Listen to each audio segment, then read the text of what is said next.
لە دوای چەندین ساڵ لە خەبات و تێکۆشان و بەخشینی سەدان ڕۆڵەیان لە پێناو پاراستنی خاک و کوردستانیەتی شارەکە، هاوڵاتیانی کوردی دانیشتووی کەرکووک و ناوچە دابڕێنەراوەکان ئینتیمایان بۆ نەتەوە و خەباتکردن لە پێناو کوردبوون نەماوە و هەردوو حزبی دەسەڵاتداری هەرێمیش بە بەرپرسیار دەزانن لە کەمبوونی ئینتیما بۆ نیشتیمان وەکو خۆیان دەڵێن پارتی و یەکێتی بازرگانیان بە خوێنی شەهیدەکانیانەوە کردووە. خەڵدڵسۆزەوە خاکی خۆی ئەوە تالەبان ئەمینیشەوەی مەهاتوێتەوە کەما سەر حاڵ و ماڵی خۆی هەموو شتێک قبوڵەکەین لە پێناو چییە؟ لە پێناو نیشتمان پەروەرین ئێمە ملەتێکی فەقیری نەم شارە ئەمانە هەردێن نەوەتویەک هاتن هەم سەعینە ڕامان کرد بە دوای ئەوانە ئەوە ئێستا لە 2003 خەڵک عینە ڕایکە بە دوای ئەوانە ئێمە خۆمان داوە ئێمە هەر چۆن ئێمە خوێنمە هەر ماڵی وەرە من پێتەڵێم هەر ماڵی تیای نەبێ یەکێکی کەرکولیە کوژراوە سەجاران لە سلێمانی ئەوەی نەبێ پیرێژنێکی لە خارجە بەس ئێمە لێرە ئەوەی نەبێ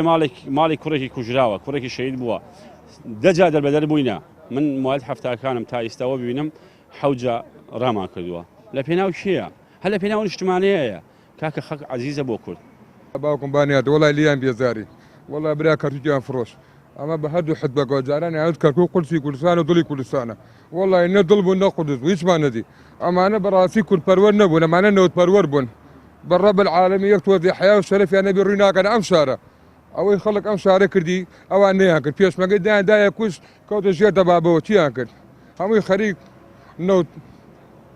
نەوت خواردن و پارە خواردنن وەربابەمانە کەی کوردەواریەکە ئێمە حتاکوم شەڕی داعش حتاکوم پێشان ڕۆژە پێش 16 ئۆکتۆبەر کشتی خەڵکی ئێمە لە گەڕەکی شۆرجین هەمووی بەچەکە خۆی بەستو بوو کە ئیستا هیچ هیوایەکمان نییە هیچ هیوایەک هیچ ئەمەلێکمان نییە وەرە لە جادابان بگەڕێ یعنی کورد خواخواتی کەس ناوی نێنێ یعنی نابێ بەم جۆرە خەڵکی کەرکووک ئاوهای لێبێ. دوای 14 ساڵ لە دەسەڵاتی کوردی و ئێستاش دوای ساڵێک لە 16 ئۆکتۆبەر هاوڵاتیانی کوردی کەرکووک بە جۆرێک لە حکومڕانی پارتی و یەکێتی بێزارن. دۆخی ئێستای شارەکەیان لە سەردەمی دەسەڵاتی ئەو دوو حزبە لە شارەکە پێخۆشتر بێت. ڕۆژنامە نووسێکیش دەڵێت یەکێتی و پارتی وایان کردووە ئینتیمای نەتەوەی لای تاکی کەرکووکی نەمێنێت و بێزار بن لە دەسەڵاتی کوردی لە شارەکە. بەداخەوە لە دوای 16 ئۆکتۆبەر ئەبینی کەوا هاوڵاتیانی ئەم شارە وەکو لە پێشان کەوا چەندێ دڵیان بەوە خۆش و کەوا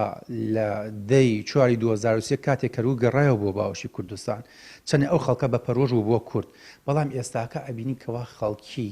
دڵی بە غەیرە کورد خۆشترە بەوەی کەوا لە کوردەکەی خۆت چونکە بۆ